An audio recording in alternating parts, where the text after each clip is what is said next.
جو کہ شریعت کا موضوع ہیں، جو کتاب و سنت کا موضوع ہے، ان کا دائرہ 2 چیزیں نہیں ہیں، ان کا دائرہ 6 چیزیں ہیں۔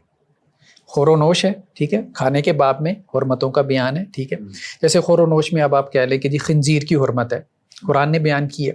اسی طرح کتے کی حرمت ہے، ٹھیک ہے، وہ احادیث سے ہمیں پتہ چل جاتی ہے، ٹھیک۔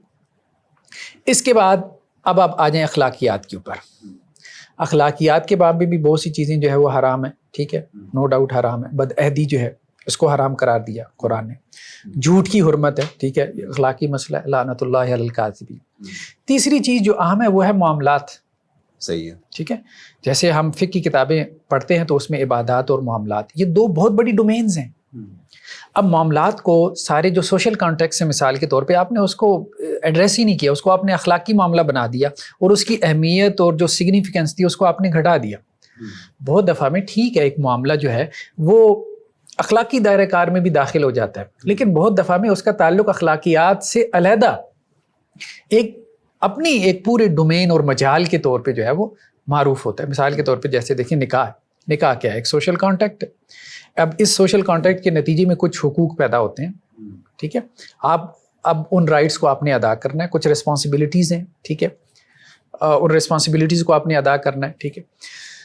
تو کانٹریکٹس کا معاملہ بہت اہم ہے۔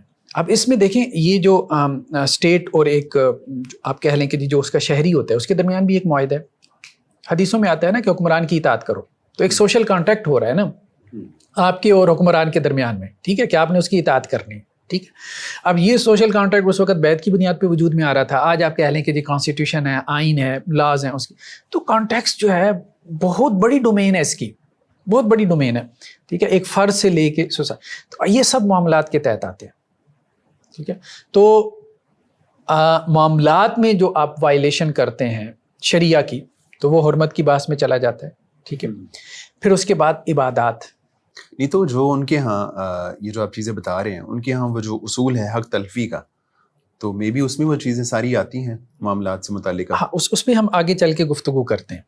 چوتھی چیز جو ہے وہ عبادات ہے۔ عبادات میں تو انہوں نے ایک کیٹیگریکل اسٹیٹمنٹ دے دی، عبادات میں تو کچھ حرام ہی نہیں ہے، حالانکہ جس آیت سے استدلال کر رہے ہیں اس آیت میں موجود ہے کہ اللہ نے شرک حرام کیا مطلب جس آیت سے استدلال کر رہے ہیں کہ حرمت میں جو اصول ہیں وہ 5 ہیں، ٹھیک ہے، تو اس میں جو چوتھا اصول ہے سورہ اعراف کی آیت نمبر 33 میں، ٹھیک ہے، کہ اللہ نے کس چیز کو حرام قرار دیا؟ وَأَن تُشْرِكُوا بِاللَّهِ مَا لَمْ يُنَزِّلْ بِهِ سُلْطَانًا، اللہ نے شرک کو حرام قرار دیا۔ شرک تو مسئلہ عبادت کا ہے، مطلب شرک کیسے کہتے ہیں؟ شرک تو بیسیکلی ہے توحید الوہیت کا مسئلہ ہے، ٹھیک ہے، کہ اللہ کے ساتھ اس کی عبادت میں کسی اور کو شریک ٹھہرا لینا۔ تو گاندھی صاحب جب یہ بات کہتے ہیں کہ اس کا تعلق اس کے ساتھ عبادات کے ساتھ نہیں ہے حلت و حرمت کا، تو اس سے کیا مطلب ہوتا ہے؟ یعنی عبادات میں سب چیزیں جائز ہیں پھر ان کے ہاں؟ دیکھیں اصل میں وہ عبادات میں جو ہے وہ کس اعتبار سے کہتے ہیں، میں نے زیادہ ان کی بحث تو نہیں سنی کہ ان کا کانٹیکس کیا ہے۔ ہاں ان کی یہ جو 8 گھنٹے کی ویڈیو تھی مجھے خبیب بھائی نے شیئر کی تھی جو موسیقی کے اوپر تھی 8 گھنٹے کی، وہ خیر میں نے پوری سنی، اس میں کوئی ایسی بحث مجھے نظر نہیں آئی، ہو سکتا ہے کہیں اور انہوں نے کوئی اس حوالے سے بحث کی ہو، لیکن بہرحال یہ سٹیٹمنٹ ان کی ایک غلط سٹیٹمنٹ ہے کہ عبادات میں حرمت کا کانسیپٹ نہیں ہے۔ مطلب قواعد فقہیہ میں سے معروف قاعدہ آپ کو بعض فقہا کے یہاں مل جاتا ہے کہ عبادات میں اصل حرمت ہے، معاملات میں اصل کیا ہے؟ عبادت ہے، ٹھیک ہے، تو اس لیے حرمت کا کانسیپٹ ہے عبادات کے ساتھ ہے، بالکل ہے، ٹھیک ہے، صحیح۔ اچھا اس کے بعد اقوال اور اعمال کی بات آ جاتی ہے، ٹھیک ہے۔ اقوال میں بھی کچھ اقوال ایسے ہیں، اب یہاں پہ دیکھیں نا، وَأَن تَقُولُوا عَلَى اللَّهِ مَا لَا تَعْلَمُونَ، 5ویں چیز جس کو سورہ اعراف کی آیت نمبر 33 میں حرام قرار دیا گیا، غامدی صاحب نے اس کا ترجمہ کر دیا بدعت حرام ہے۔ اچھا بدعت تو اصل میں مسئلہ ہی عمل کا ہے، اصلاً بدعت جو ہے وہ عملی مسئلہ ہے، ٹھیک ہے، قولی بھی بدعت ہوتی ہے، وہ ٹھیک ہے، جب بدعت کو آپ کیٹیگرائز کرتے ہیں تو اس میں کچھ قولی ہوتی ہے کچھ عملی ہوتی ہے، لیکن اصلاً جو بدعت جس کو ہم اس کا جو عرفی معنی ہے وہ تو عمل سے متعلق ہے نا۔ اور یہاں پہ قرآن کیا بات کر رہا ہے؟ وَأَن تَقُولُوا عَلَى اللَّهِ مَا لَا تَعْلَمُونَ، قرآن تو اس کو قول بنا رہا ہے، تو اصل میں قرآن نے تو یہاں قول کی حرمت قرار دی۔ قول یعنی اللہ کے اوپر بغیر جانے بوجھے، بغیر جو ہے وہ کسی دلیل کی کوئی بات کہہ دینا، جیسے وہ اللہ کا پارٹنرز بنا لیتے تھے۔ اصل میں تو یہ شرک کے کانٹیکس میں بات ہو رہی تھی نا، وہ جو کہتے ہیں جی نظم قرآن سے ہمیں جو ہے وہ معنی بیان کرنا چاہیے، تو نظم قرآن کے مطابق تو معنی بیان ہی نہیں کر رہا ہے یہاں. وان تقولوا علی اللہ، اس سے مراد کیا ہے؟ اس سے مراد یہ ہے کہ وہ جو اللہ کے اوپر جھوٹ گھڑتے تھے، اللہ کے شریک اور پارٹنرز انہوں نے بنا لیے تھے، تو یہ ان کا آپ کہہ لیں کہ جی ایک موقع. تو قول کی حرمت، اقوال میں سے بعض اقوال کے ہیں ان کی حرمت ثابت ہے. اسی طرح اعمال کی حرمت ہے، بہت بڑی ڈومین ہے. معاملات میں اور اعمال میں فرق ہے. معاملات آپ کسی کے ساتھ کرتے ہیں نا، دو پارٹیز ہیں، ٹھیک ہے، جیسے نکاح ہو رہا ہے، سیل اینڈ پرچیز ہو رہی ہے، بیع و شرا ہو رہی ہے، خرید و فروخت ہو رہی ہے، ٹھیک ہے. تو جب کوئی بھی کسی قسم کا کانٹیکٹ ہو رہا ہے تو اس میں مختلف پارٹیز انوالو ہو رہی ہیں. اعمال کا تعلق تو فرض سے ہے، ٹھیک ہے. اب جیسے قتل ہے، قتل کی حرمت ہے، کسی جان کو بلا وجہ جو ہے وہ قتل کر دینا، اس کی حرمت ہے. تو بہت سارے اعمال ہیں، تو اعمال بھی ایک بہت بڑا دائرہ کار ہے کہ بہت سے اعمال کو جو ہے وہ ہماری شریعت میں حرام قرار دیا گیا. تو بیسیکلی دائرہ کار جو حرمت کے ہیں وہ 2 نہیں ہیں، وہ 6 ہیں. اب صحیح بیس بنی ہے. اس بیس کے اوپر جب آپ ایک اصولی عمارت کھڑی کریں گے حرمت کی، تو پھر صحیح معنوں میں آپ کو شریعہ کا کانسیپٹ جو ہے وہ حلال و حرام کا سمجھ میں آئے گا. صحیح. تو یہ 6 جو آپ اصولی باتیں بتا رہے ہیں، کائنڈلی ریپیٹ کر دیں گے یہ والی. جی. ایک تو خور و نوش، ٹھیک ہے، اس میں حرمت ہے، بہت سی مثالیں موجود ہیں. اخلاقیات میں. تیسرا معاملات میں، جن کو ہم کہہ رہے ہیں کانٹیکس، عام طور پہ فقہ کی کتابوں میں اس کو کانٹیکس کے ضمن میں لے کے آیا جاتا ہے، ٹھیک ہے، سوشل کانٹیکس آپ کہہ لیں. چوتھا عبادات، اور پانچواں اقوال، اور چھٹا اعمال. اعمال ہم نے کہا کہ معاملات سے علیحدہ ہے، کہ معاملات بیسیکلی ٹرانزیکشن ہے 2 یا 2 سے زیادہ افراد کے درمیان میں ایک معاملہ ہے، اور اعمال ایک فرد واحد کا جو عمل ہے. صحیح ہے. تو اس کا بھی وہ اللہ کے ہاں جو ہے وہ ریسپانسیبل ہے. ٹھیک ہے. آپ سب دوسری بات یہ ہے کہ یعنی غامدی صاحب نے 5 اصولی باتوں کا تذکرہ کیا یا اصول 5 بتائے ہیں جو سورہ اعراف کے آیت نمبر 33 ہے اس کے حوالے سے. تو کیا جو قرآن نے جب اس آیت کو شروع کیا تو اللہ تعالیٰ نے کہا کہ قل انما حرم ربی الفواحش، تو یہاں پہ مطلب یہ کلمہ حصر ہے. تو کیا اگر کلمہ حصر ہے تو اس میں ساری چیزیں وہ مراد نہیں ہیں جو آگے 5 بیان ہوئی ہیں؟ دیکھیں اصل میں بیسیکلی آپ اس کو کلمہ حصر بھی بنا لیں. اس پہ ہم علیحدہ گفتگو بھی کریں گے کہ بہت دفعہ قرآن مجید میں حصر کا مفہوم حقیقی نہیں ہوتا، مجازی ہوتا ہے. قل انما یوحى الی انما الہکم الہ واحد. انما یوحى الی کلمہ حصر ہے کہ میری طرف صرف یہی وحی کی گئی ہے کہ اللہ کے علاوہ کوئی معبود نہیں. اگر یہاں حصر حقیقی کا مفہوم لیں گے تو کیا صرف وہی اس کے علاوہ کوئی نہیں ہوگا، اس کے علاوہ کوئی وحی نہیں آئی کیا توحید کے بیان کے علاوہ؟ ٹھیک ہے. کل یہاں 2 دفعہ حصر آیا ہے، قل انما یوحى الی انما الہکم الہ واحد. ٹھیک ہے. تو الاتقان وغیرہ میں علامہ سیوطی علیہ الرحمہ نے اس پہ بحث کی ہے کہ اصل میں بعض اوقات حصر جو ہے وہ مجازی معنی پیدا کر رہا ہوتا ہے، حقیقی معنی نہیں پیدا کرتا. تو اس لیے ایک بات تو یہ درست نہیں ہے کہ جی یہاں پہ اگر حصر آ گیا، جیسے انہوں نے جہاں پہ بھی انما آیا نا تو غامدی صاحب نے اس کو حقیقت کے معنی میں لے کے جو ہے وہ اس سے حقیقی معنی جو ہے وہ ڈرائیو کرنا شروع کر دی. حالانکہ بہت دفعہ قرائن موجود ہوتے ہیں، وہ قرائن یہ بتا رہے ہوتے ہیں کہ یہاں حقیقی نہیں مجازی معنی مراد ہے. چلیں بہرحال ابھی ہم اس کو اس معنی میں رکھتے ہیں جس معنی میں غامدی صاحب لے. اچھا اسی معنی میں رکھتے ہیں کہ یہاں حصر حقیقی مراد ہے. صحیح ہے. اچھا جب حصر حقیقی مراد لے لیا، اب اس کے بعد بحث کیا پیدا ہوئی؟ بحث یہ پیدا ہوئی کہ جو ایک اینک لگائی ہے چیزوں کو دیکھنے کے لیے، اینک سے مراد پرسپیکٹو، ٹھیک ہے. بعض اوقات ایک اینک لگا لینے سے ظاہری بات ہے چیزیں مختلف طرح سے آپ کو دکھتی ہیں. تو اب جو انہوں نے ایک اینک لگائی ہے، وہ اینک انہوں نے پہلے سے یہ لگا لی ہے کہ جی یہاں اس آیت میں صرف اخلاقی حرمتوں کا بیان ہے. صحیح ہے. اینک یہ لگا لی کہ اس آیت میں صرف اخلاقی حرمتوں کا بیان ہے. حالانکہ یہ اینک غلط ہے بالکل، یعنی یہ پرسپیکٹو اس آیت کو دیکھنے کا بالکل غلط ہے. خود آیت اس کے خلاف جا رہی ہے کہ اس آیت میں صرف اخلاقی حرمتوں کا بیان نہیں ہے. صحیح ہے. یعنی اس میں وہ شرک بھی ہے. ہاں اس میں وہ جو 6 حرمتیں ہم نے بیان کی ہیں کہ حرمتوں کے یہ جو دائرہ کار ہیں 6، وہ 6 کے 6 اس آیت میں موجود ہیں. اچھا ٹھیک ہے.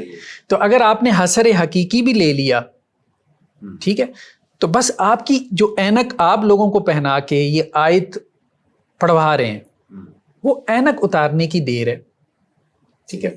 اور آپ آیت کو اس کے اصل کانٹیکس میں رکھ کے جب سمجھنے کی کوشش کریں گے اور اپنی عقل استعمال کریں گے تو آپ کو یہ 6 کے 6 دائرہ کار اس آیت میں نظر آئیں گے. مثال کے طور پہ یعنی اس کو اگر ہم کلمہ حسر مان بھی لیں تو چیزیں اسے صحیح ڈرائیو کرنی چاہیے. ہاں مطلب غامدی صاحب نے تو یہ کہا نا کہ اس آیت میں صرف اخلاقیات کا بیان ہے. ہاں اخلاقیات سے متعلق اصول خمسہ جو ہاں یہ جو اصول خمسہ ہیں، جو 5 قسم کی حرمتیں ہیں، یہ سب اخلاقیات کے دائرے کی ہیں. ہاں ہم کہہ رہے ہیں کہ نہیں، یہ 6 دائروں کی ہیں. صحیح ہے. کیونکہ غامدی صاحب نے ترجمہ غلط کیا. ایک تو پرسپیکٹو یعنی اینک غلط پہنا دی اپنے لسنرز کو، اور دوسرا اس کے تراجم جو ہے وہ ٹھیک نہیں کیے. صحیح ہے. اچھا اب ہم آتے ہیں اس آیت کی جو طرف. آپ نے جو 6 چیزیں بتائی ہیں تو وہ 5 چیزیں وہی ہیں اور ایک اضافی ہے یا وہ چینج ہے، ان میں کوئی فرق ہے؟ جو 5 چیزیں جو انہوں نے بتائی ہیں وہ 5 چیزیں صحیح ہیں یا ان میں نہیں؟ دیکھیں کچھ انہوں نے جو 5 چیزیں بتائی ہیں نا، وہ 5 چیزیں انہوں نے اس کا ترجمہ اس طرح سے کیا کہ وہ سب اخلاقیات کے دائرے میں آ جائیں. ہاں صحیح ہے. ٹھیک ہے، ایسے ترجمہ کیا نا کہ وہ سب اخلاقیات کے دائرے میں آ جائیں. ہم یہ کہہ رہے ہیں کہ انہوں نے اس آیت کو ایک دائرے تک محدود کیا. ہم یہ کہہ رہے ہیں کہ یہ آیت اصل میں 6 دائروں کی حرمتوں کو بیان کر رہی ہے. 6 دائروں کی یعنی حرمتیں، اس میں عبادات بھی ہیں، ہاں اس میں معاملات بھی ہیں، اس میں اخلاقیات بھی ہیں، اور اقوال بھی ہیں، اقوال بھی ہیں، اعمال بھی ہیں. صحیح ہے. یہ ہم بات کہہ رہے ہیں.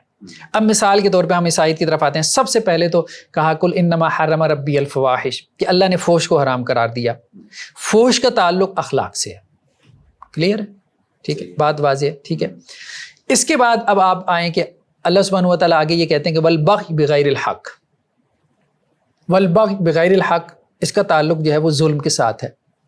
صحیح ہے. ٹھیک ہے، مطلب جب آپ کسی کا حق ادا نہیں کرتے. ٹھیک، معاملات میں کیا ہوتا ہے، معاملہ ہوا میرے اور آپ کے درمیان میں.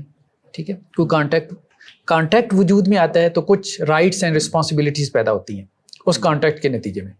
ٹھیک ہے، میاں بیوی کے ہیں، حکمران اور رعایا کے ہیں، جو بھی ہے، بزنس پارٹنرز کے ہیں.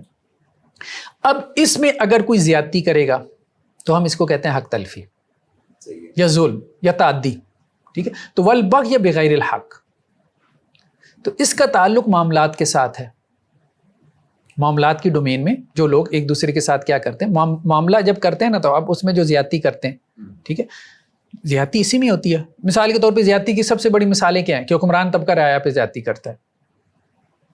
اور اس میں حدیثوں میں یہی آتا ہے نا کہ ایک وقت آئے گا، ایسے ایسے حکمران آئیں گے، ٹھیک ہے، جو تمہارے حقوق پورے نہیں کریں گے. تو تم نے کیا کرنا ہے، ان کی حقوق ان کو ادا کرنے ہیں، اور تمہارے حقوق اگر وہ نہیں ادا کر رہے تو تم نے اس پہ صبر کرنا ہے. تو بیسیکلی یہ تو ساری حقوق کی بات ہے. اور ظلم و تعدی وہاں بھی پیدا ہوتا ہے جہاں آپ کو آپ کا حق نہیں مل رہا. تو اس کا مطلب کیا ہے کہ ظلم پیدا ہو رہا ہے. ظلم کو آپ اسی طرح سے ڈیفائن کریں گے نا کہ آپ کو آپ کا حق نہیں دیا جا رہا، آپ کو آپ کا رائٹ نہیں دیا جا رہا. ٹھیک، تو والبغی بغیر الحق، یہ معاملہ جو ہے وہ حقوق کی بحث کے تحت معاملات میں آتا ہے. اس کے بعد شرک کی ہم نے مثال دی، وان تشرکوا باللہ، وہ تو ہے ہی عبادت کا مسئلہ. وہ اخلاقی مسئلہ کہاں سے آ گیا؟ شرک کا اخلاق سے کیا تعلق ہے؟ وہ تو عبادت کا مسئلہ ہے بیسیکلی. یعنی غیر اللہ کی عبادت آپ کر رہے ہیں نا، اللہ کے ساتھ عبادت میں اس کو شریک ٹھہرا رہے ہیں. یعنی اللہ کی بھی عبادت کر رہے ہوتے ہیں وہ، لیکن اس کے ساتھ غیر کی بھی عبادت کر رہے ہوتے ہیں. صحیح ہے. تو یہ عبادات کا. پھر اس کے بعد کیا ہے، وان تقولوا علی اللہ ما لا تعلمون، اللہ کے اوپر کوئی بات کہنا، تو یہ قول کی حرمت ہے. ٹھیک ہے، بغیر دلیل کے اللہ کے، جیسے کوئی کہے کہ جی قرآن میں یہ ہے. ایسے جیسے لوگ عام طور پہ بیٹھے ہوتے ہیں بحث مباحثہ کر رہے ہیں تو دوسرے کو نیچے دکھانے کے لیے کہہ دے جی قرآن میں یہ ہے، بغیر جانتے بوجھتے. تو اب وہ کیا کہہ رہے ہیں، اللہ کے اوپر جو ہے وہ بغیر علم کے ایک بات کر رہا ہے، تو یہ حرام ہے. ایک چیز قرآن میں نہیں ہے اور اس کی نسبت قرآن کی طرف کر رہا ہے. ٹھیک ہے، اسی طرح جو ہے وہ اعمال کی بات بھی آ گئی اس میں. ٹھیک ہے، صحیح ہے. ہاں اس میں جو اہم چیز ہے وہ اسم ہے. اس کو سمجھنے کی ضرورت ہے کہ اللہ تعالیٰ نے کہا کہ اسم حرام ہے. یہ اسم کا تعلق اصل میں اعمال سے ہے. قل انما حرم ربی الفواحش ما ظہر منہا وما بطن والاسم. غامدی صاحب نے اس کا ترجمہ کیا حق تلفی. بیسیکلی اصلاحی صاحب نے اس کا ترجمہ حق تلفی کیا اور اس کو حقوق کی باس بنا دیا، حالانکہ یہ حقوق کی باس نہیں ہے. حقوق کی باس اگلی ہے، والبغی بغیر الحق. صحیح ہے، یہ حقوق کی باس نہیں ہے. اچھا، اس میں الجھن یہ ہے کہ امین احسن اصلاحی صاحب کی جو عبارتیں ہیں، اللہ تعالیٰ ان کی مغفرت فرمائے، خود ان میں الجھنیں موجود ہیں. مطلب مثال کے طور پہ ابھی ان کی عبارت اگر میں آپ کو پڑھ کے سناؤں تو وہ کیا کہتے ہیں کہ جی دیکھیں، حقوق کے معاملے میں گناہ 2 قسم کے ہوتے ہیں، ایک کوتاہی اور حق تلفی. دوسرا دست درازی اور تعدی. صحیح ہے. ٹھیک ہے. تو پہلی قسم کے لیے اسم کا لفظ ہے, دوسری کے لیے عدوان کا لفظ ہے. دیکھیں نا, حق تلفی جو ہے, حق تلفی, کسی کا آپ حق تلف کر رہے ہیں تو تعدی تو اس میں بھی آ جاتی ہے. مطلب اس میں اگر آپ جو انہوں نے اردو کے پیراگرافز استعمال کیے ہیں, جو اردو کی انہوں نے الفاظ اٹھائے ہیں, خود ان الفاظ کے معنی پہ آپ غور کریں تو وہ ایسے مترادفات ہیں کہ وہ اس میں کوئی فرق پیدا ہی نہیں کر رہے. باقی آپ اپنی طرف سے بنا لیں تو بنا لیں, وہ ایک علیحدہ بات ہے. مقصود یہ ہے کہ یعنی حق تلفی کو یا اسم کو یعنی اخلاقیات کی چیز ہے, یہ بتانا مقصود وہ ہے. اصل میں انہوں نے اسم کا ترجمہ غلط کیا. پہلی بات تو یہ ہے کہ اسم کا ترجمہ حق تلفی کر دیا, حالانکہ آپ اردو تراجم قرآن مجید کے اٹھا کے دیکھیں, سب نے اس کا ترجمہ گناہ کیا. کیوں نہیں آپ نے گناہ کیا؟ کوئی وجہ ہے نا. اچھا, گناہ کا ترجمہ مثال کے طور پہ چلیں آپ گناہ کا بھی ترجمہ کریں, اس بات کو سمجھنے کے لیے کہ انہوں نے اس لفظ کو کیوں اوائڈ کیا. دیکھیے, گناہ کا ترجمہ عام طور پہ جو کیا جاتا ہے ہمارے ہاں اردو ڈکشنریز میں, وہ کیا کیا جاتا ہے کہ شرعن ممنوع. آسان الفاظ میں اگر میں اس کو سمرائز کروں, شرعن ممنوع. اب دیکھیں کتنی بڑی چیز ہے کہ ایک چیز شرع میں ممنوع ہے, اس کو گناہ کہتے ہیں.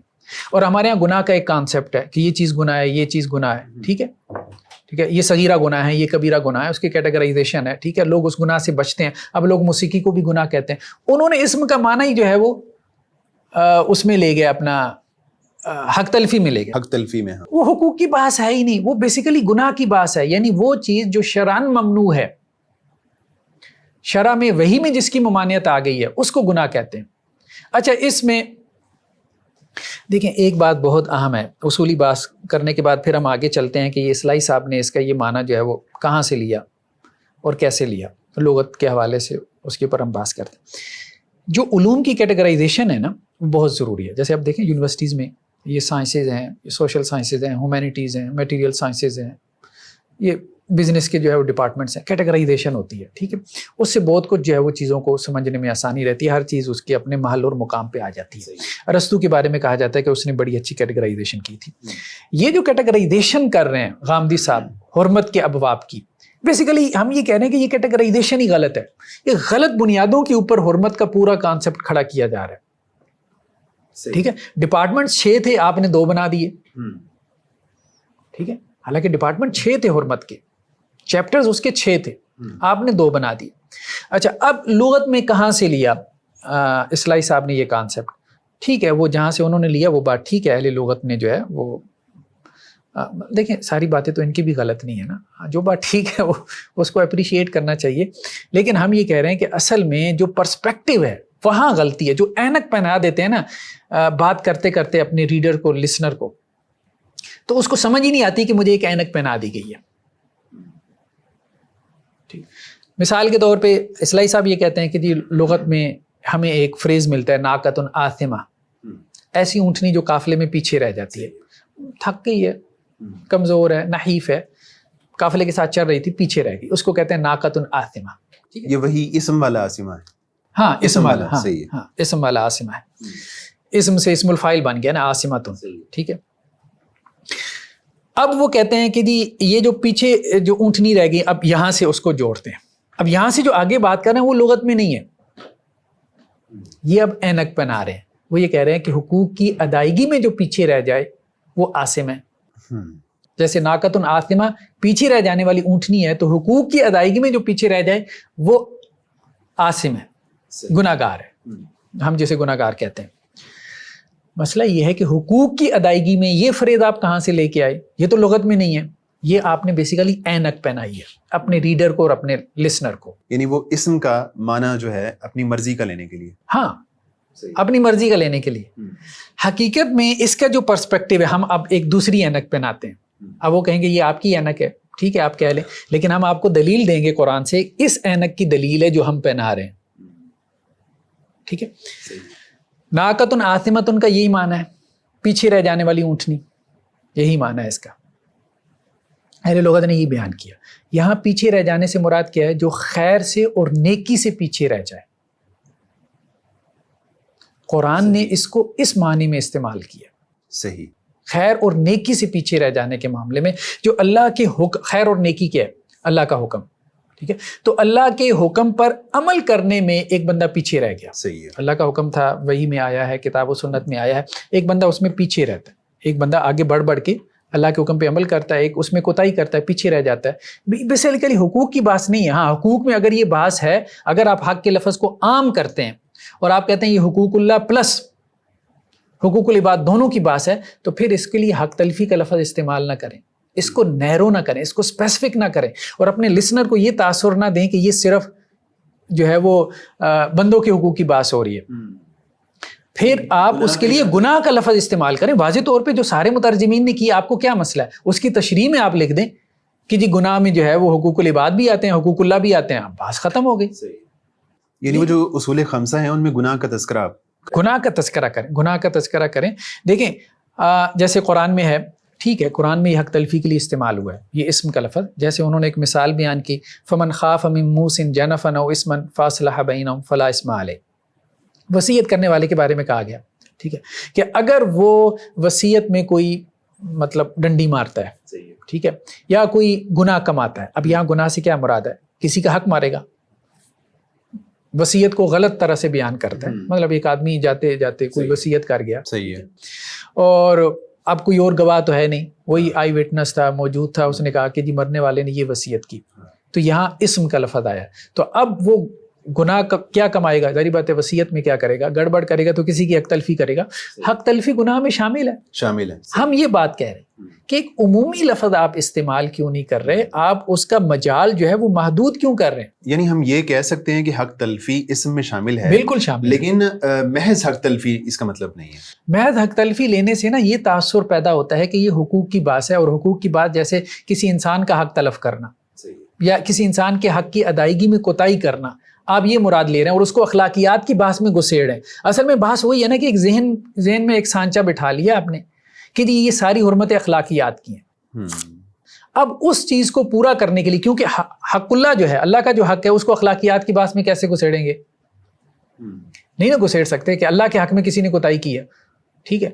تو اب وہ ایک خامخواہ کا ایک تکلف کیا گیا. حالانکہ دیکھیں اب یہاں قرآن میں ایک جگہ پہ ذکر ہے، جب وہ منا میں حج کے موقع پہ منا میں حاجی جو ہے وہ قیام کرتے ہیں، ٹھیک، تو وہاں پہ کیا کہا گیا کہ فمن تعجل فی یومین فلا اثم علیہ. جو منا میں 2 دن قیام کرے واپس آ جائے تو اس پہ کوئی حق تلفی نہیں ہے، کوئی حق تلفی نہیں ہے، اس پہ کوئی گناہ نہیں ہے. مطلب کوئی گناہ نہیں ہے نا، کوئی حق تلفی. یہاں حق تلفی کیا چیز ہے کہ اس نے تیسرے دن جو ہے وہ منا میں قیام نہیں کیا، تو کون سی حق تلفی اس نے کی ہے؟ وہ ایک کار خیر سے پیچھے رہا ہے. کیا مراد ہے؟ تیسرے دن کا قیام ایک خیر تھا، ایک نیکی تھی، اس نیکی سے اگر وہ پیچھے رہ گیا تو وہ نیکی لازم نہیں تھی، ریکمینڈڈ تھی، مستحب تھی، تو اس پہ کوئی گناہ نہیں. تو بیسیکلی تاخیر کا مفہوم ہے، ناقۃ عاطمہ، ٹھیک ہے. تو اس کانٹیکس میں یعنی نیکی سے کار خیر سے پیچھے رہ جانا، وہ نیکی کبھی فرض ہوتی ہے، کبھی مستحب ہوتی ہے، ریکمینڈڈ ہوتی ہے، تو اس کو ہم جو ہے وہ اسم کہہ دیتے ہیں. اس لیے ہمارے ہاں اسم میں 2 قسم کے جو ہے وہ کیٹیگرائزیشن ہے، گناہ صغیرہ، گناہ کبیرہ. صحیح ہے، ٹھیک ہے. اسی طرح سے قرآن مجید میں ایک اور آیت ہے کہ جہاں اللہ سبحانہ و تعالیٰ نے بر کے مد مقابل جو ہے وہ اسم کے لفظ کو اجاگر کیا. یہ بہت اہم ہے، وَتَعَاوَنُوا عَلَى الْبِرِّ وَالتَّقْوَىٰ وَلَا تَعَاوَنُوا عَلَى الْإِثْمِ وَالْعُدْوَانِ. ٹھیک ہے. تو اب بر کے نیکی کے مقابلے میں کیا ہے؟ گناہ ہے. ظاہری بات ہے، گناہ کا کانسیپٹ ہے. اسی طرح جو ہے وہ ایک اور آیت بہت اہم ہے، لولا ینہاہم الربانیون والاحبار عن قولہم الاسم.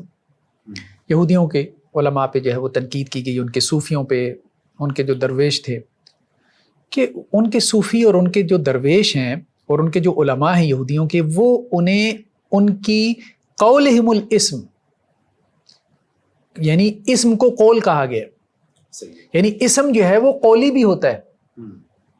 جب گناہ کا کانسیپٹ لیں گے تو آپ یہی کہیں گے کہ جی گالم گلوچ کر رہا ہے تو گناہ کر رہا ہے، ٹھیک ہے، چغلی ہے، غیبت ہے، گناہ کا کام کر رہا ہے. عمل میں بھی گناہ ہے، قول میں بھی گناہ ہے. جب آپ حق تلفی کا معنی بیان کرتے ہیں تو فوراً ذہن میں کیا آتا ہے؟ اس کا تعلق عمل سے ہوگا. ہاں، فوراً ذہن میں یہی آتا ہے نا. تو آپ اپنے ریڈر کو کیا تاثر دینا چاہتے ہیں؟ دیکھیں آپ کے پیچھے ذہن میں کیا ہے، واللہ عالم، وہ آپ 8 گھنٹے کا اور ایپیسوڈ ریکارڈ کروا دیں کہ جی ہماری حق تلفی سے کیا مراد ہے. بات یہ ہے کہ جو لفظ آپ استعمال کر رہے ہیں وہ لفظ سے سوسائٹی، ریڈر اور لسنر کیا سمجھ رہا ہے. ہاں، ٹھیک ہے, اس کے عرفی معنی بھی تو ہے نا, ٹھیک ہے, آپ ان کا تو انکار نہیں نہ کر سکتے. آپ کے ذہن میں کیا معنی ہے وہ تو ایک علیحدہ بات ہے, تو اس لیے لفظ کا صحیح استعمال. لیکن وہ یہ کہتے ہیں کہ جو مدعا میں بیان کرنا چاہتا ہوں اس کا کیا مفہوم کیا مطلب ہے وہ میں ہی بتاؤں گا کہ کیا میرا مطلب ہے, نہ کہ اگر کسی نے غلط سمجھا ہے تو اس میں کسی کا کہنے والے کا کیا قصور ہے. اس کی وجہ یہ ہے کہ پھر آپ اپنی ایک علیحدہ زبان لے کے آئیں اور اس کی ایک ڈکشنری بھی لوگوں کو دیں. جب آپ زبان لوگوں کی استعمال کر رہے ہیں, آپ اپنا مدعا اپنی زبان میں بیان کر رہے ہیں یا آپ اس زبان میں بیان کر رہے ہیں کہ جس کو لوگ بولتے ہیں. اگر اس زبان کو لوگ بولتے ہیں تو لوگ اس زبان کے الفاظ کو ان کے مفاہیم کے ساتھ بولتے ہیں. یعنی لفظ کوئی خالی برتن کی طرح تھوڑا ہوتا ہے, لفظ اپنے اندر معنی رکھتا ہے, وہ اپنے معنی کے لیے کنٹینر کی مانند ہوتا ہے. تو آپ پہلے لفظ اٹھاتے ہیں, اس میں سے معنی نکالتے ہیں, پھر اس میں ایک اور معنی ڈالتے ہیں, اور اب آپ کہتے ہیں کہ جی لوگ یہ سمجھیں کہ میں نے یہ لفظ کس معنی میں استعمال کیا. تو یہ مطلب کوئی لاجیکل بات ہے؟ تو جب وہ حق تلفی بولتے ہیں تو حق تلفی زبان کے ذریعے سے بھی تو ہو سکتی ہے نا, کسی کو مطلب گالم گلوچ ہم کرنا. یہ کہہ رہے ہیں کہ ایک لفظ کے عرفی معنی کیا ہوتے ہیں, ٹھیک ہے. جب حق تلفی کا لفظ استعمال کیا جاتا ہے لوگوں کو کیا بات سمجھ میں آتی ہے, جب گناہ کا لفظ استعمال کیا جاتا ہے تو کیا بات سمجھ میں آتی ہے. تو آپ ایک لفظ کو اوائڈ کر کے دوسری لفظ کی طرف کیوں جا رہے ہیں؟ اگر آپ کے خیال میں حق تلفی کی جگہ گناہ کا لفظ بھی ٹھیک ہے تو آپ نے کیوں نہیں استعمال کیا؟ کوئی وجہ ہے نا جو آپ نے گناہ کا لفظ, سارے مترجمین 70 ترجمے اردو میں موجود تھے, سب نے جو ہے وہ گناہ کا لفظ استعمال کیا ہوا تھا. آپ کو کیا پڑی تھی کہ آپ نے یہاں آ کے اس گناہ کے لفظ کی جگہ حق تلفی کا لفظ استعمال کیا؟ کیوں؟ وائی؟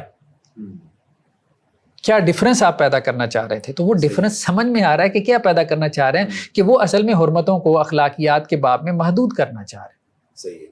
اس مسئلے کو اخلاقیات کا مسئلہ بنانا چاہ رہے ہیں, اور گناہ کا جو کانسیپٹ ہے, گناہ کا جو معنی اور مفہوم بیان کیا جاتا ہے اہل لغت کے یہاں, یا اس کا جو عرفی معنی ہے, لغوی ہو, عرفی ہو یا شرعی معنی ہے, وہ تو بہت وسیع ہے. وہ بہت وسیع ہے. تو اس لفظ سے ان کا وہ تصور جو ہے وہ آگے کنوے نہیں ہوتا تھا گناہ کے لفظ سے, تو اس لیے انہیں اس طرف جانا پڑا. صحیح ہے. اس کے علاوہ ایک اور اہم بات ہے کہ قرآن نے قول کے اوپر بھی اسم کا اطلاق کیا, پھر قرآن نے احساسات اور جذبات کے اوپر بھی اسم کا اطلاق کیا, یعنی جسے مفعول القلوب کہتے ہیں, ایکشن آف دی ہارٹ. ایک جذبہ ہے, بعض اوقات وہ جذبہ بھی جو ہے وہ گناہ بن جاتا ہے. جیسے قرآن نے جو ہے وہ زن کے بارے میں کہا کہ زن سے بچو, ان بعض الظن اسم, کہ بعض گمان جو آپ گمان کر رہے تو اب گمان کیا ہے؟ گمان تو آپ کے دل کا ایک فعل ہے, تو قرآن نے اس کے اوپر بھی اسم کا اطلاق کیا. پھر قرآن نے جو ہے وہ دل کو بھی آسم کہا ہے. صحیح ہے. جو شہادت کو جو ہے وہ چھپاتا ہے, گواہی کو چھپاتا ہے, وَمَن يَكْتُمْهَا فَإِنَّهُ آثِمٌ قَلْبُهُ, دل گناہ گار ہوتا ہے.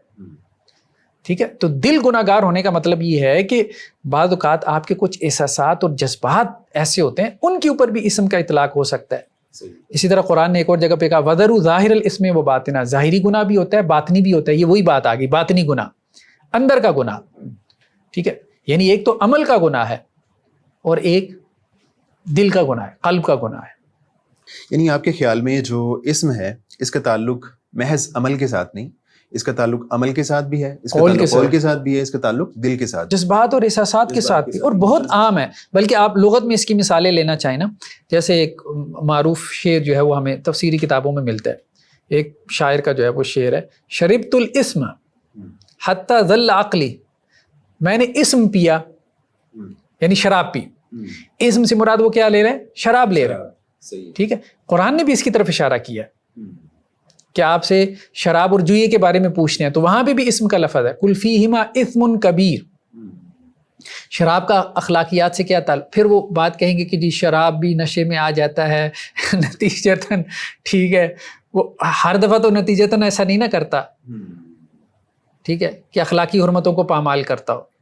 ٹھیک ہے, اگر اتنی پی ہے کہ وہ اپنے احساسات میں ہے, اخلاقی حرمتوں کو پامال نہیں کر رہا, تو پھر اسم ہوگا کہ نہیں ہوگا؟ تو کہنے کا مطلب یہ ہے, اب شراب کے اوپر اسم کے لفظ کا اطلاق ہے. اچھا, ایک اور نصیب بن ربا الاسود, یہ ان کے بارے میں آتا ہے کہ یہ 20 سے 120 کے درمیان میں ان کا ٹائم پیریڈ بنتا ہے, 20 ہجری سے, مطلب اولین شعراء میں سے. نصیب بن جو ہے وہ ربا, ان کا ایک شعر کافی معروف ہے اہل لغت کے ہاں, لغت کی کتابوں میں ہمیں مل جاتا ہے. ان کو حضرت عمر نے جو ہے وہ روکا بھی تھا, مطلب روایتوں میں ملتا ہے کہ جھاڑا بھی تھا. یہ اپنی شاعری میں عورتوں کا تذکرہ کرتے تھے.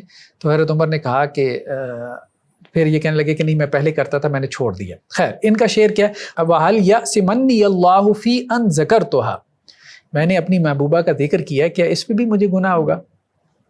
یعنی محبوبہ کا شاعری میں ذکر کرنا یہ اخلاقی مسئلہ ہے. غامدی صاحب تو کہیں گے نہیں اخلاقی مسئلہ ہے, وہ تو کہتے ہیں تشبیب جائز ہے. ٹھیک ہے, غامدی صاحب تو اس کو اخلاقی مسئلہ نہیں مانتے نا, وہ تو کہتے ہیں کہ جی تشبیب تو جائز ہے, وہ بلکہ انہوں نے اس کا حوالہ.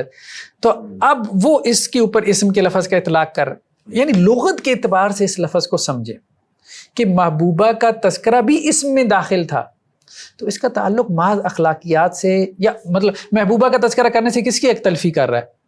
مطلب حق تلفی ایک اردو زبان کا لفظ ہے, کسی کو کہا جائے کہ یار حق تلفی میں محبوبہ کا تذکرہ آتا ہے, تو ایک مرتبہ تو ہنس پڑے گا. ہاں گناہ میں آتا ہے تو وہ کہے گا ہاں آ سکتا ہے, ہو سکتا ہے وہ جو محبوبہ ہے اس کے شوہر کی حق تلفی ہو رہی ہے اس کے, لیکن ضرورت نہیں وہ شوہر والی ہو.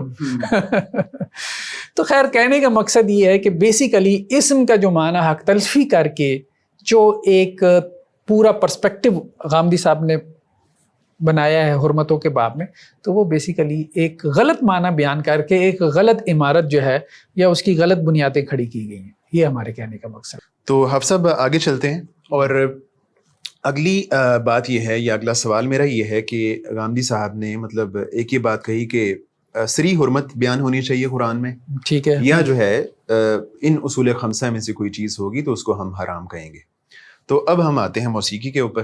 موسیقی کے بارے میں آپ بتائیے کہ کوئی سری نص, کوئی آیت, یا پھر جو اصول خمسہ ہیں ان میں, یا جو آپ نے اصول بتائے ہیں وہاں پہ ان کا کہاں تذکرہ ہے؟ دیکھیے بہت اہم بات ہے یہ, لیکن بات یہ ہے کہ غامدی صاحب نے بنیادی شروع سے ایسی غلط کھڑی کر دی ہے, مطلب اب لوگ اس طرف سوچ ہی نہیں سکتے. جب آپ نے بنیاد لوگوں کی اتنی محدود کر دی ہے, یعنی سوچ ان کی محدود کر دی ہے, تو وہ کیسے جو ہے وہ آؤٹ آف دی باکس جا کے سوچ سکتے ہیں. یعنی پہلے تو یہ بیان کیا کہ اس آیت کا ایک خاص تناظر دے دیا نا کہ یہ اخلاقی حرمتوں کے باب میں ہے, گویا اس میں تو موسیقی کی حرمت ہو ہی نہیں سکتی نا. ٹھیک ہے, پہلے تو ایک خاص تناظر دے دیا, خاص اینک جو ہے وہ پہنا کے آپ نے لوگوں کو آیت کے مطالعے پہ لگا دیا, تو اب لوگ اس میں سے کیسے حرمت تلاش کریں گے؟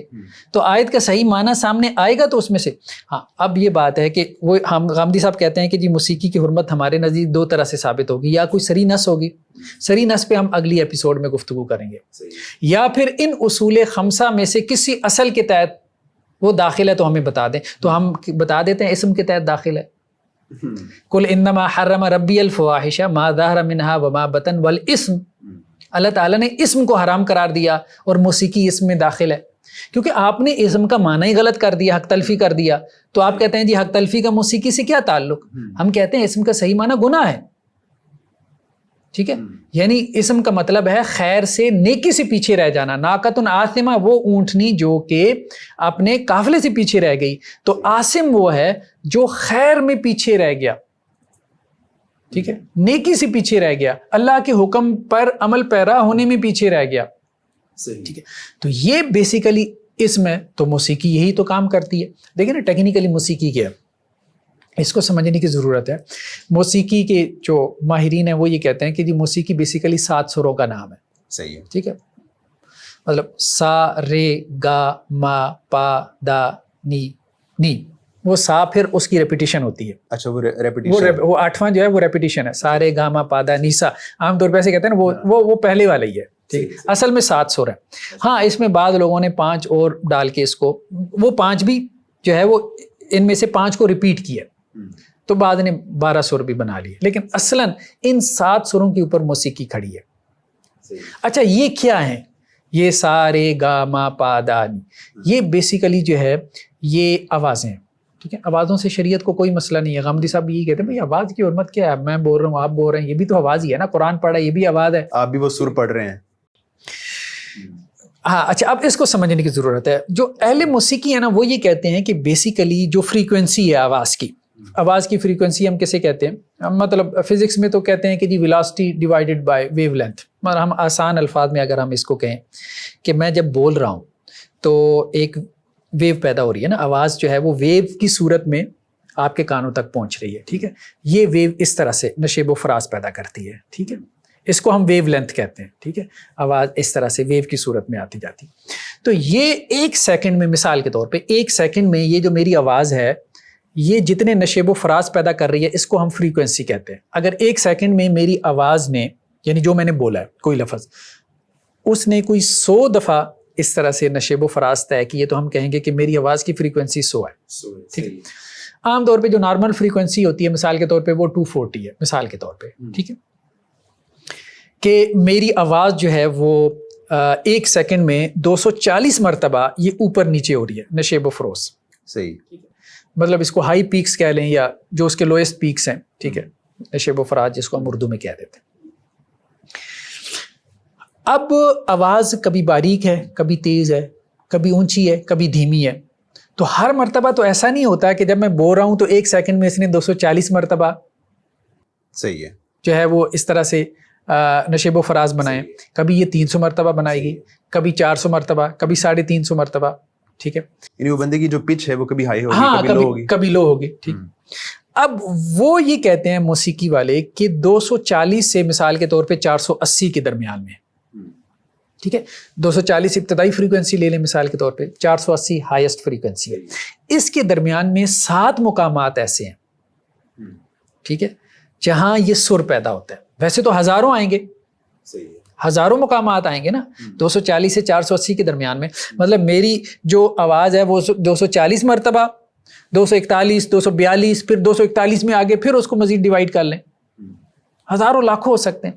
تو وہ یہ کہتے ہیں کہ یہ جو دو ہم نے ایک جو سٹارٹنگ پوائنٹ ہے اور ایک اینڈ پوائنٹ ہے 240 سے 480، اس کے درمیان میں ہزاروں مقامات آتے ہیں. ٹھیک ہے، ہزاروں فریکوینسیز پیدا ہو رہی ہیں. ٹھیک، اب اس میں 7 مقامات ایسے ہیں کہ جہاں وہ سر پیدا ہوتے ہیں.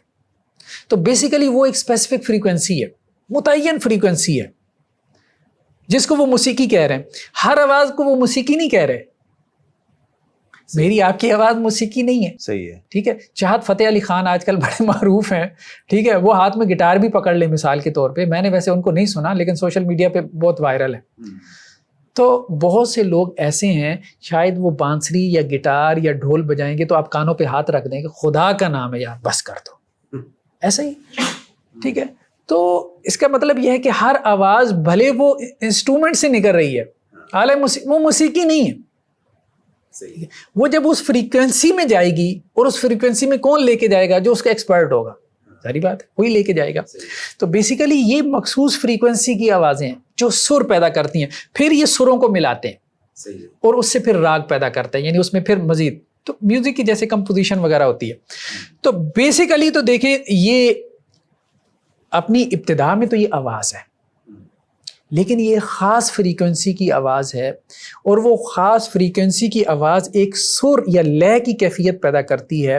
اچھا، اب مسئلہ یہ پیدا ہوتا ہے کہ اگر آواز حرام نہیں ہے اور آپ یہ کہنا چاہ رہے ہیں کہ وہ اسپیسیفک فریکوینسی کی آوازیں وہ اصل میں حرام ہیں جو موسیقی ہیں ان کے نزدیک بھی، ماہرین کے نزدیک بھی، کیونکہ وہ بھی ہر آواز کو موسیقی نہیں کہہ رہے بھلے وہ ڈھول سے پیدا ہو رہی ہے.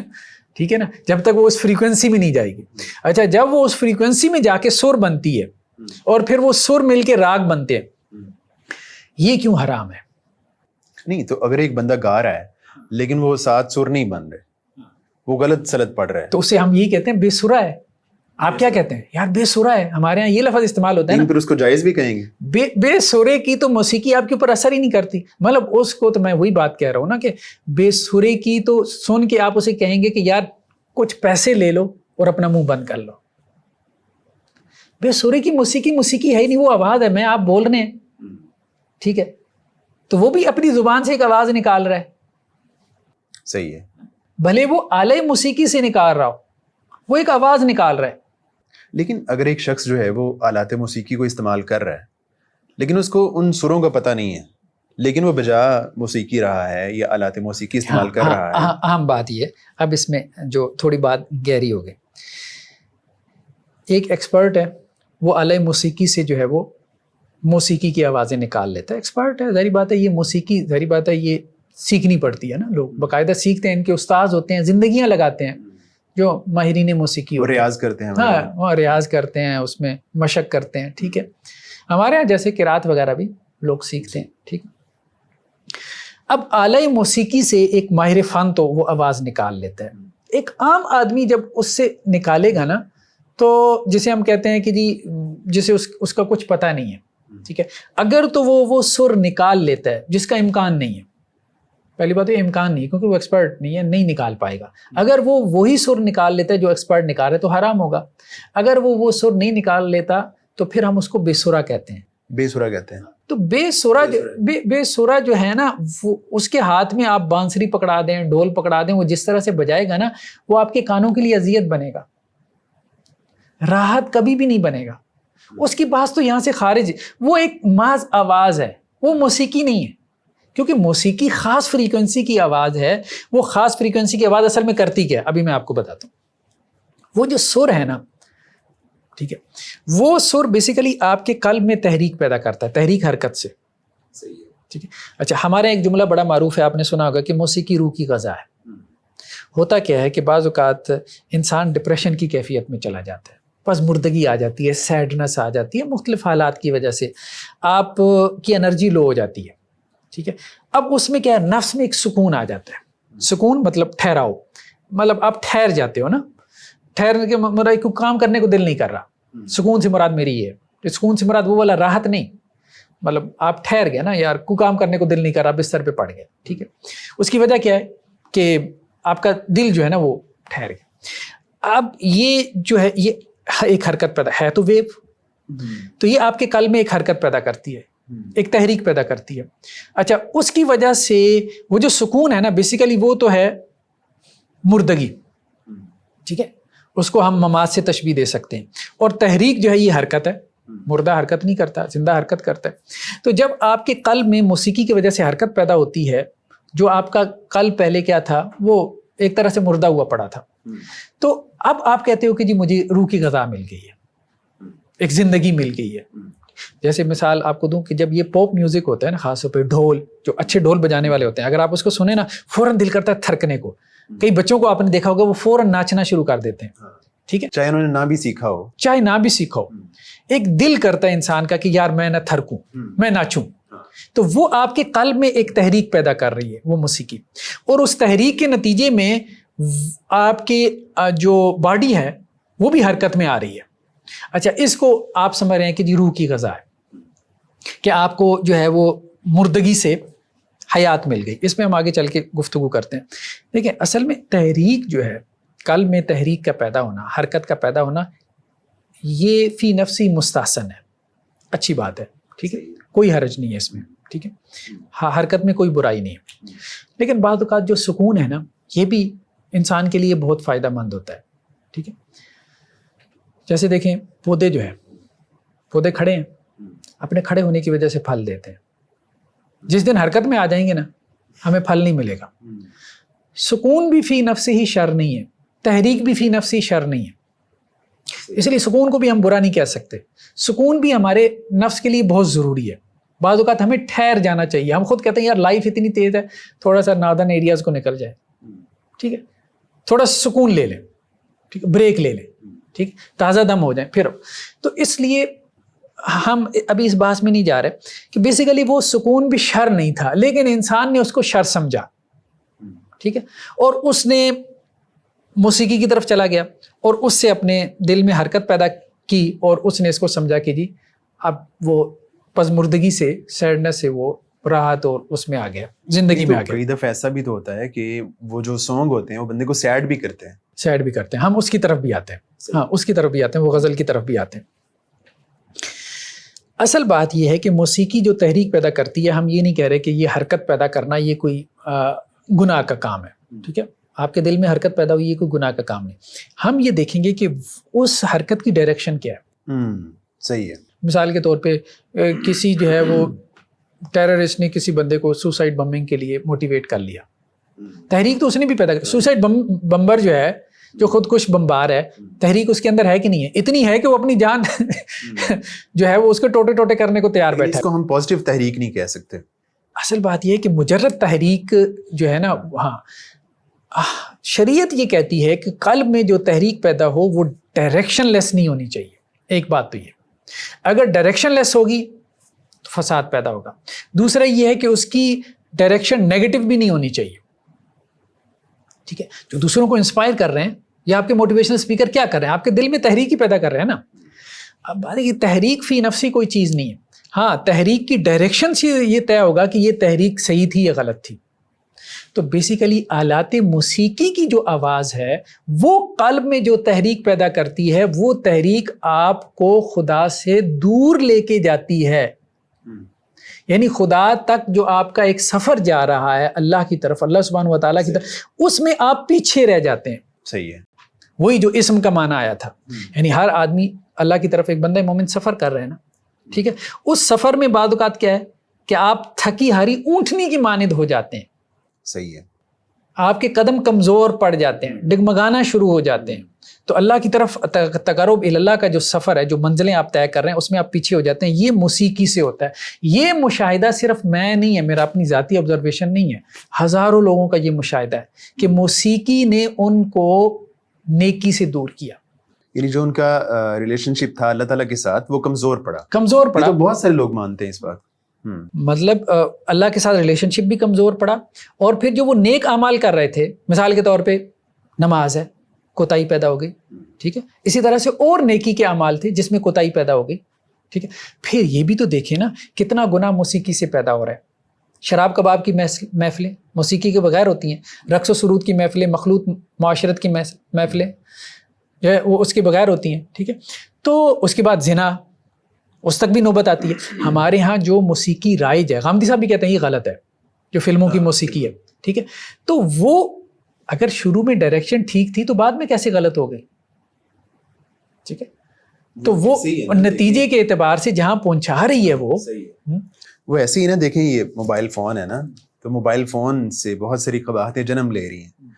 تو اب آپ اس کو یہ تو نہیں کہیں گے کہ اس کا جو ہے استعمال غلط ہے, نہیں کرنا چاہیے. تو پھر بات تو وہی ہوئی کہ اصلاً حرام نہیں ہے, استعمال کی بات ہے. نہیں, ہم یہ بات نہیں کہہ رہے, ہم یہ کہہ رہے ہیں کہ رسول اللہ صلی اللہ علیہ وسلم, غامدی صاحب کہتے ہیں کہ تبیین کرنے آئے تھے, قرآن مجید کی آیات کی تبیین کرنے آئے تھے اللہ کے رسول صلی اللہ علیہ وسلم. وانزلنا الیک الذکر لتبین للناس ما نزل الیہم. ٹھیک ہے, یہ آپ صلی اللہ علیہ وسلم کا فریضہ تھا. ہم یہ کہتے ہیں کہ آپ صلی اللہ علیہ وسلم نے تبیین کر دی. ٹھیک ہے, لفظ اسم کی آپ صلی اللہ علیہ وسلم نے تبیین کر دی. ٹھیک, اسم کی صورتیں جو ہے وہ آپ صلی اللہ علیہ وسلم نے واضح کر دی. ٹھیک, جب آپ صلی اللہ علیہ وسلم نے آلات موسیقی کو حرام قرار دیا, اس پہ ہم نیکسٹ ایپیسوڈ میں گفتگو کریں گے اس کی صریح حرمت کے حوالے سے, جو احادیث ہیں. آپ صلی اللہ علیہ وسلم نے جب آلات موسیقی کو حرام قرار دیا, ابھی ہم اس کی وزڈم کے اوپر گفتگو کر رہے ہیں, اس کی لاجک ریزن کے اوپر. جب آپ صلی اللہ علیہ وسلم نے آلات موسیقی کو حرام قرار دیا تو آپ صلی اللہ علیہ وسلم نے اصل میں اسم کی تبیین کی ہے, اور آپ نے یہ کہا ہے کہ ان آلات سے نکلنے والی جو آوازیں ہیں, جو سر ہیں, وہ غالب اور اکثر طور پہ, یعنی جب ایکسپرٹ ان کو بجا رہا ہوتا ہے, نان ایکسپرٹ نے کیا بجانا ہے گٹار. اچھا, جو نان ایکسپرٹ بھی ہے تو وہ ایکسپرٹیز حاصل کرے گا نا, وہ 6 ماہ 1 سال ریاض کرے گا نا, ورنہ تو کون اس کا سنے گا. ایسا ہی ہے, مطلب جو معروف ہیں سنگرز, صحیح بات ہے وہ ایکسپرٹ ہیں, انہوں نے اس کے اندر جو ہے وہ سال کا ریاض کیا. تو اس لیے غالب طور پہ چونکہ آلات موسیقی کو ایکسپرٹ ہی بجاتے ہیں, اور ایکسپرٹ جب اس کو بجاتے ہیں تو اس میں سے جو آوازیں نکلتی ہیں تو وہ انسان کے قلب میں جو تحریک پیدا کرتی ہیں وہ ایک نیگیٹو ڈائریکشن میں اس کو لے کے جاتی ہے, یا آپ یوں کہہ لیں کہ جی ڈائریکشن لیس ہوتی ہے. ٹھیک ہے, تو وہ یعنی خدا کی طرف تو اس کی ڈائریکشن ہوتی ہی نہیں ہے. اچھا, یہ صوفیوں نے ایک بحث پیدا کی ہے کہ موسیقی آپ کو خدا کے قریب کرتی ہے. صوفیوں نے کی ہے, متجددین نے نہیں کی. اور امام ابن تیمیہ کے تو خیر اس کے اوپر بہت سخت کمنٹ ہے کہ یہ کہنا کہ یہ خدا کی طرف لے کے جاتی ہے. اچھا, یہ دعویٰ تو کوئی بھی نہیں نہ کر سکتا, زیادہ سے زیادہ اس کو ڈائریکشن لیس کہیں گے آپ. جو ڈائریکشن لیس ہے تو اس کو تو آپ کوئی بھی ڈائریکشن دے سکتے ہیں. ہمارے یہاں ایسا نہیں ہے. دین میں ہر عمل جو مباح کے درجے میں بھی ہے اس کی کوئی نہ کوئی ڈائریکشن ہے جو آپ کو خدا کی طرف الٹیمیٹلی لے کے جاتا ہے. تو بیسیکلی یہ جو تحریک پیدا ہو رہی ہے آلات موسیقی کے ذریعے سے قلب میں, یا آلات موسیقی میں سے جو آواز اور سر پیدا ہو رہی ہے, یہ کم از کم ڈائریکشن لیس ہے, یا ہمارے نیریٹو کے مطابق تو نیگیٹو ڈائریکشن ہے. کیوں؟ اس کے نتائج یہ بتا رہے ہیں. اچھا, اس کو آپ یوں سمجھیں, مثالوں سے آپ سمجھیں. یہ ہمارے یہاں جو معروف سنگر تھا, کیا نام ہے, مائیکل جیکسن. ٹھیک ہے. مائیکل جیکسن کے جو شوز ہوتے تھے اس میں ایمبولینسز کھڑی ہوتی تھی, کیوں؟ ہارٹ اٹیک ہو جاتا تھا لوگوں کو. یعنی آپ کی ایموشنل ہیلتھ کے مسائل بھی پیدا کر رہے ہیں. یہ جو ہے موسیقی آپ کے ایموشنل ہیلتھ کے, دیکھیں نا انسانی جذبات میں افراط و تفریط تو ممنوع ہے نا. جذبے میں افراط و تفریط ظاہری بات ہے کہ وہ آپ اس کو امبیلنس کر رہے ہیں, اور اسلام ہمیں اعتدال اور دین وسط ہے اس کا حکم دیتا ہے اعتدال کی. تو جب افراط و تفریط ہوگی انسانی جذبات میں تو آپ کی ایموشنل ہیلتھ کے مسائل پیدا ہوں گے. تو آلات موسیقی اصل میں کیا کرتے ہیں, آپ کے جذبات میں ہلچل مچاتے ہیں, یعنی وہ جو سر اور راگ ہے. اور مثال کے طور پہ جو غزل ہے, غزل کیا کرتی ہے, وہی جو ابھی آپ بات کر رہے تھے, آپ کو ایک سیڈ موڈ میں لے جاتی ہے. یعنی شریعت ہمیں یہ نہیں کہتی کہ بیٹھے بٹھائے بھائی ہنسی خوشی آپ بیٹھے بٹھائے آپ ایک سیڈ موڈ میں چلے جاؤ. شریعت تو ہمیں یہ نہیں کہتی, اور اپنے لیے ایموشنل ہیلتھ کے مسائل پیدا کر لو. ٹھیک ہے. یا آپ جو ہے وہ بیٹھے بٹھائے جو ہے وہ موسیقی سننے کے بعد زیادہ سے زیادہ وہ غزل کی بحث ہی پیدا کرتے ہیں نا. تو اس لیے موسیقی کی جو ڈائریکشن ہے نا اس کی تحریک کی, وہ ڈائریکشن بیسیکلی نیگیٹو ہے. وہ شراب کباب زنا اور فحاشی اریانی کی طرف نہ بھی لے کے جائے, ویسے تو لے کے جا رہی ہے. وہ تو غامدی صاحب سے بھی جب سوال ہوتا تھا وہ یہ کہ 95% جو سوسائٹی میں فلموں گانوں کی موسیقی, یہی موسیقی مراد ہوتی ہے نا, تو غامدی صاحب بھی کہتے ہیں کہ یہ غلط ہے. وہاں جو ننگا ڈانس ہو رہا ہے وہ غلط ہے. 95% وہاں لے کے جا رہی ہے, تو اب آپ کو اور کیا چاہیے غالب بھائی. تو اس کا مطلب یہ ہے کہ غالب طور پہ ایک چیز جو ہے وہ آپ کو برائی کی طرف لے کے جا رہی ہے. لیکن اگر آپ اس کو رول آؤٹ بھی کرتے ہیں اور آپ کہتے ہیں کہ جی مجھے نہیں لے کے جاتی, تو پیچھے رہ جاتی ہے غزل. تو غزل کا نتیجہ کیا ہے سوائے سیڈنس کے؟